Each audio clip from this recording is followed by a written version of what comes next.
back to another interview. I'm joined today by wonderful Dave Ronson, who's been part of our church for some time. So, Dave, lockdown, how's it been for you? Well, lockdown is, it's been hard at times. I think being classed as a key worker has probably made it slightly easier for me.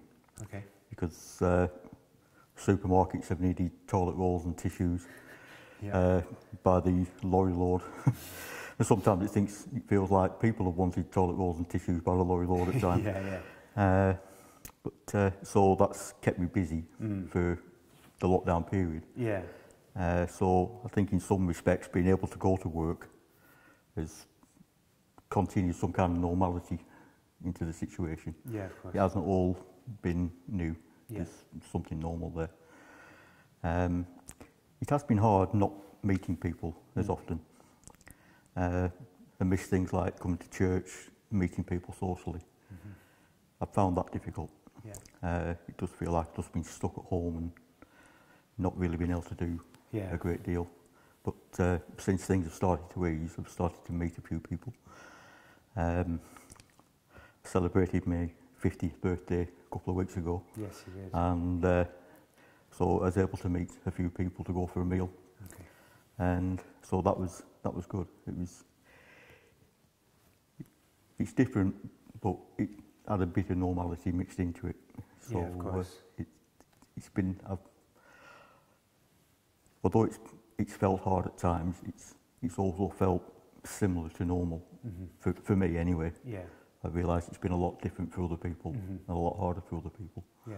So I consider myself a little bit fortunate in that respect. So, yeah. And so during this time, is there something that you feel that God's been speaking to you? Is there a Bible verse or something?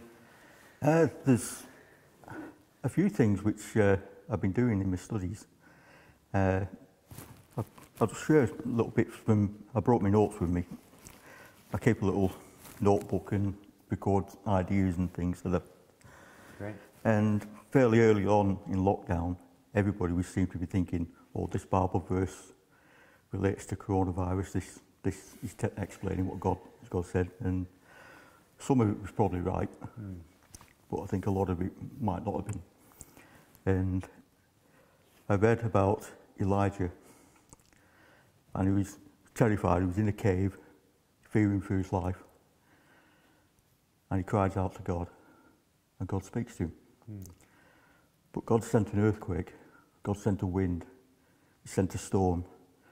God wasn't in the earthquake, God wasn't in the wind or the storm.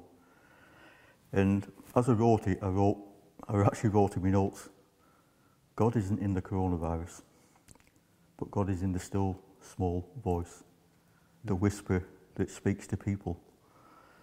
And it just said, in the quietness, there's not a lot going on at the moment, just listen to God. Keep that relationship with God going. Never lose that. And that's something I've been trying to hold on to. It can be quite difficult because when you're not meeting with Christians and you're joining in things on a Zoom connection which isn't always that stable and disappears every now and again, it can be quite difficult to engage. And that is something, and I'm not very technical when it comes to computers and things like that. So to do things over the internet, I've found difficult. And it has been hard to engage through a computer screen. It's much easier for me to engage face to face with people. Yeah, of course. And so trying to keep hold of faith is something which has been quite heavily on my mind. And there's a story I read, again fairly early on in the lockdown period, about Moses when he was born. He was hidden away for 3 months and then he was put into the Nile. And his sister Miriam just waited and watched what happened. And it was that phrase, his sister waited to see what would happen. And I thought to myself, well, what was she expecting to happen?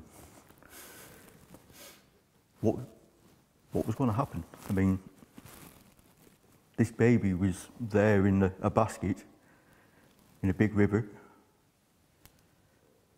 He could have been found by Pharaoh's men and killed. Could have been eaten by crocodiles. But then I thought, I wonder if they actually purposely put him in that particular part of the river so that he could be found by a sympathetic Egyptian lady. And did they trust God enough for that? And I think that's what they did. I think they trusted God would look after this baby. And Miriam wanted to see what God was going to do. And she got her answer. Pharaoh's daughter found him. And of course, Miriam goes over to Pharaoh's daughter, and that was an act of bravery in itself for a young Hebrew girl going to Pharaoh's daughter. Yeah. I mean, that was a big risk. But it also speaks to me of incredible faith that that girl had.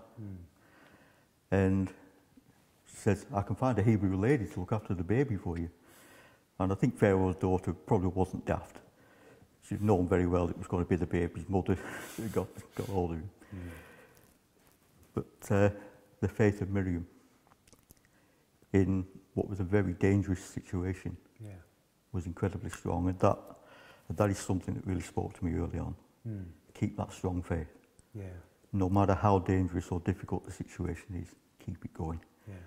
If a young Egyptian girl can go, a young Hebrew girl can go to Pharaoh's daughter, then I can cope with what's happening to me. Yeah, that's great. Yeah. Isn't that wonderful encouragement? Person who's been working right through lockdown as a key worker, holding on to faith. Thanks, Dave.